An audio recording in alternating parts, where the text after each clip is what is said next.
কাদের উপর সিয়াম পালন করা ফরজ? সিয়াম ফরজ হওয়ার দলিল জানতে চাই। প্রথমত সিয়াম ফরজ, প্রথমত মানে মূল পয়েন্ট সেটা হলো মুসলমানের উপরে।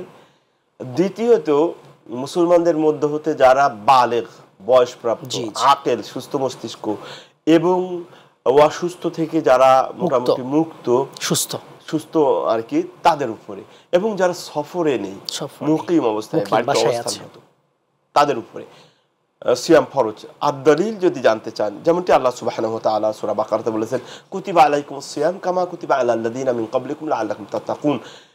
তোমাদের উপরে, হে ঈমানদারগণ, তোমাদের উপরে রোজাকে ফরজ করা হয়েছে, সিয়ামকে ফরজ করা হয়েছে যেমন ভাবে পূর্বের জাতিদের উপরে সিয়াম ফরজ করা হয়েছিল।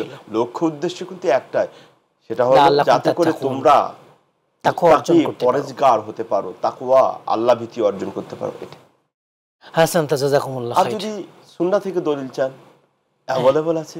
আল্লাহ নবী সাল্লাল্লাহু আলাইহি ওয়াসাল্লাম, বুখারীর হাদিস, আবু হুরায়রা থেকে বর্ণিত, আল্লাহ নবী বলেছেন, মান সামা রমাদানান ঈমানান ওয়া ইহতিসাবা গুফিরা লাহু মা তাকাদ্দামা মিন যামবি।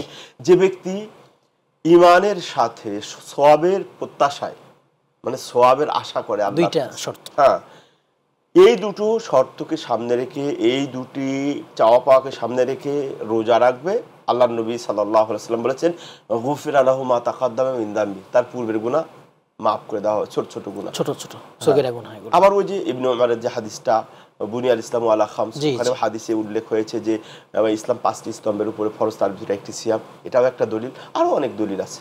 জাযাকুমুল্লাহ খাইর।